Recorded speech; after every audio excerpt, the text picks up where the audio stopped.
মহারাষ্ট্রের একটা traditional recipe modak, Ganapati পাপার ফেভারিট মিঠাই।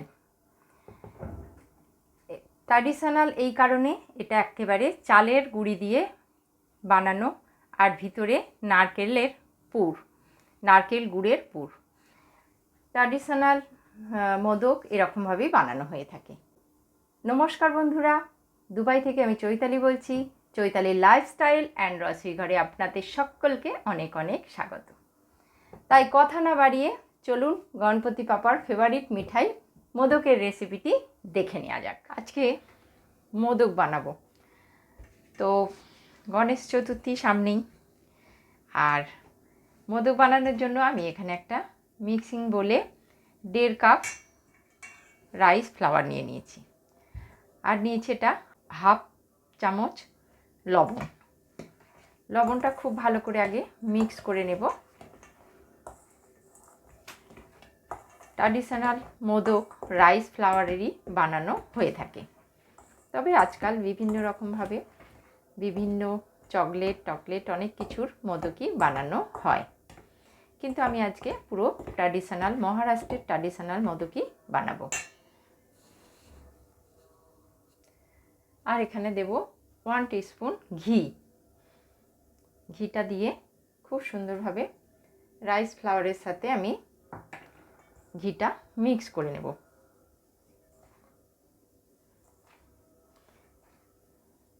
এতে খুব সুন্দর গন্ধ আসে একটা।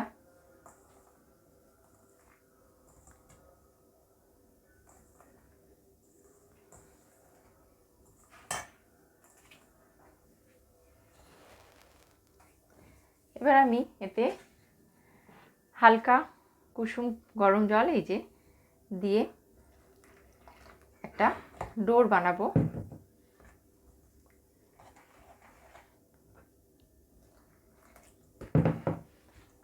যেমন রুটির আটা বানানো, আটার ডোর হয়ে থাকে, ঠিক সেরকম।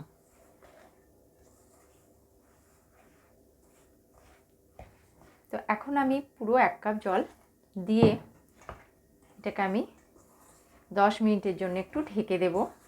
জলটা রাইস ফ্লাওয়ার একটু সফট করে নেবে, তারপর এটাকে আমি হাতে করে মাখিয়ে নেব। এখন এটাকে আমি 10 মিনিট ঢেকে দেব। 5 থেকে 10 মিনিট হয়ে গেছে, এটা ঢাকা দিয়ে রেখেছি। গরম ছিল তো এখন এবার হাত দেওয়াও যাচ্ছে। এবার আমি এটাকে হাতে করে খুব ভালো করে মাখিয়ে নেব।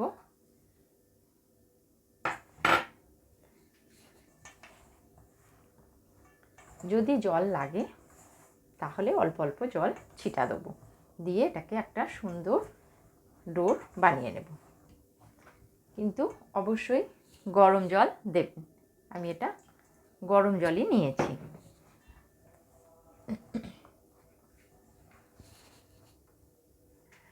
খুব সুন্দর একটা স্মুথ ডোর বানিয়ে নিয়েছি, দেখতে পাচ্ছেন।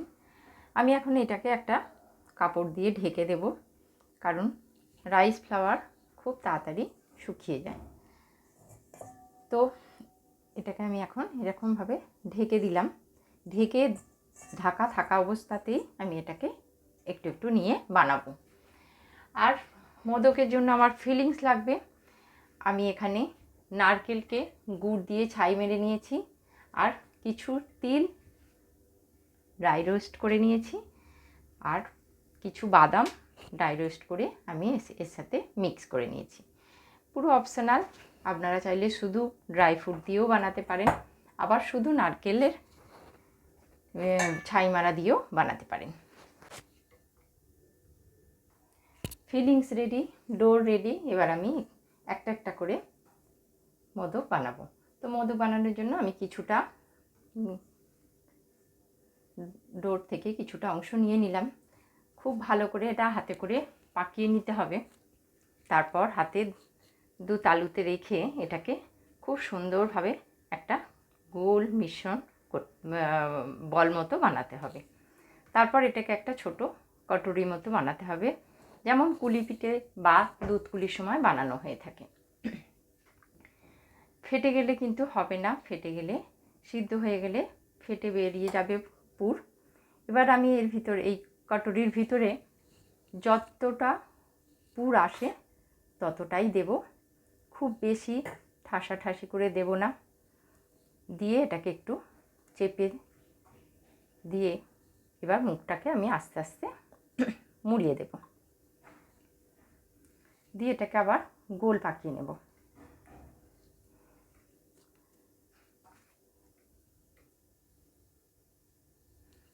খুব সুন্দর একেবারে গোল পাকিয়ে নিয়েছি। এবার আমি এটাকে এরকম হাতের এখানটার সাহায্যে এখানটা একটু সরু করে নেব, যেমন মোদক বানানো বা মোদকের শেপ হয়, মোল্ড ছাড়া মোল্ডে বানালে এরকমই শেপ আসে। তো সেটা আমি হাতের সাহায্যেই বানাচ্ছি। আপনাদের কাছে মোল্ড ছাড়লে অবশ্যই মোল্ডের সাহায্যে বানাবেন, কিন্তু আমি হাতে করে বানাচ্ছি। এবার একটা এরকম ছুরি, ফোর্ক, চামচ যা খুশি নিয়ে এটাকে একটা এরকম করে দিতে হবে। এটা মোদকে এরকম চিহ্নিত হয়ে থাকে, দেখতেও সুন্দর লাগে। একটু ডিপ ডিপ করে আর কিছুটা ছাড়া ছাড়া।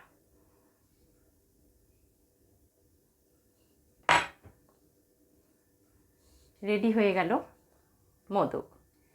মোল্ড ছাড়া অতি সহজেই সুন্দর একটা মোদক বানিয়ে ফেলতে পারবেন আপনারাও। এরকমভাবে আমি সমস্তগুলো বানিয়ে রাখবো, আগে বানিয়ে ফেলবো। তো আমি আর একটা বানিয়ে দেখাচ্ছি, আপনাদের বুঝতে সুবিধা হবে বলে, বা আপনাদের কাছে মোল্ড না থাকলে কীরকমভাবে বানাবেন তার জন্য। কিছুটা অংশ নিয়ে নিলাম, আবার খুব ভালো করে এটাকে আগে পাকিয়ে নিতে হবে হাতের সাহায্যে, দুটো হাতের তালুতে। তারপর এটা একটা বাটির মতো করে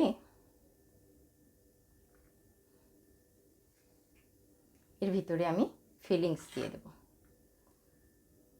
ফিলিংসটা কিন্তু আপনারা আপনাদের পছন্দের যা সমস্ত কিছু ড্রাই ফ্রুট, আমি কিন্তু আগের বারে বানিয়েছিলাম ড্রাই ফ্রুট দিয়ে, তাতে নারকেলের ছিল, শুকনো নারকেল, কিন্তু এবারে আমি পুরোটাই নারকেলের ছাই মারা নারকেল দিয়ে বানিয়েছি। কিছুটা 2 স্পুনের মতো আমি তিল আর বাদাম রোস্ট করে দিয়েছি, খেতে ভালো লাগবে বলে। এবার এটাকে খুব সুন্দরভাবে আগে পাকিয়ে নেব হাতের সাহায্যে। তারপর এটাকে হাতের সাহায্যেই এরকম শেপ দিয়ে দেবো মোদকের মতো। আর তারপর স্পুনের বা ফোর্ক সবের সাহায্যে আমি একটা মোদকের নিশান বানিয়ে দিলাম।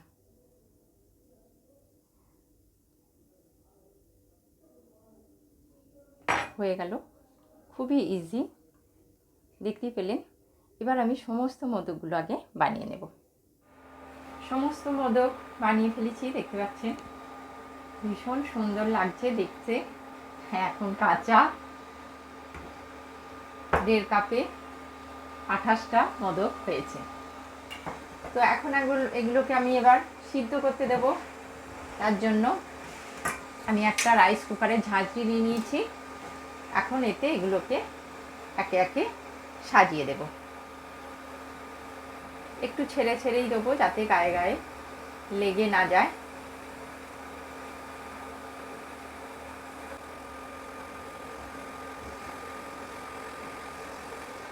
আমি সমস্ত ঝাঁঝরিতে সাজিয়ে দিয়েছি, আর ঝাঁঝরি ঢেকে দেব। এবার আমি এগুলো সিদ্ধ করতে দেবো। তার জন্য জল বসিয়ে দিয়েছি, জল ফুটে গেছে। আমি এখন ঝাঁঝরিটা এর উপরে দিয়ে দিলাম, আর টাইম দিলাম 20 মিনিট। তো 5 মিনিট হাই ফ্লেমে করে তারপর আমি এটাকে কমিয়ে দেব। 20 মিনিট পর আসছি। 20 মিনিট হয়ে গেছে, আমি গ্যাস বন্ধ করে দিয়েছি। এবার দেখব, খুব সুন্দর হয়েছে সিদ্ধ।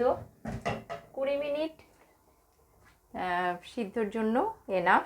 এটা আমি এবার একটুখানি এখান থেকে নাবিয়ে ঠান্ডা করতে দেব, তারপর একে একে এগুলো উঠিয়ে নেব।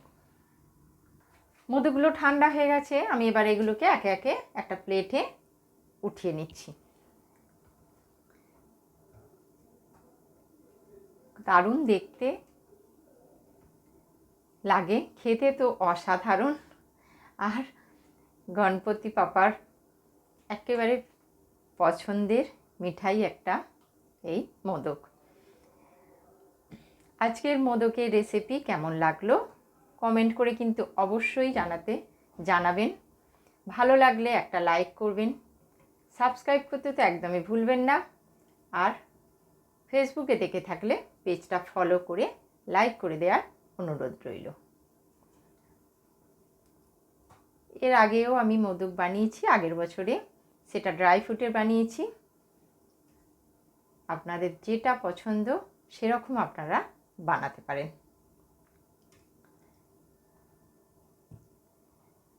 খুব সুন্দর দেখতে লাগছে। এগুলোকে আরেকটু সুন্দর ডেকোরেশন করার জন্য আমি একটা ছোট জায়গায় ঘি আর অরেঞ্জ কালারের একটা মিশ্রণ বানিয়েছি।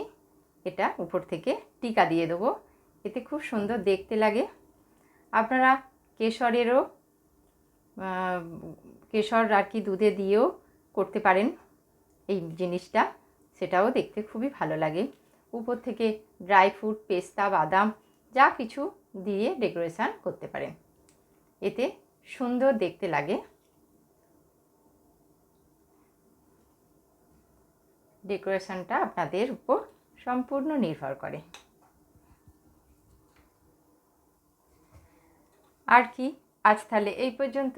আবার দেখা হবে নেক্সট ভিডিও অন্য কোনো নতুন রেসিপির সাথে। সকলে খুব ভালো থাকবেন, সুস্থ থাকবেন।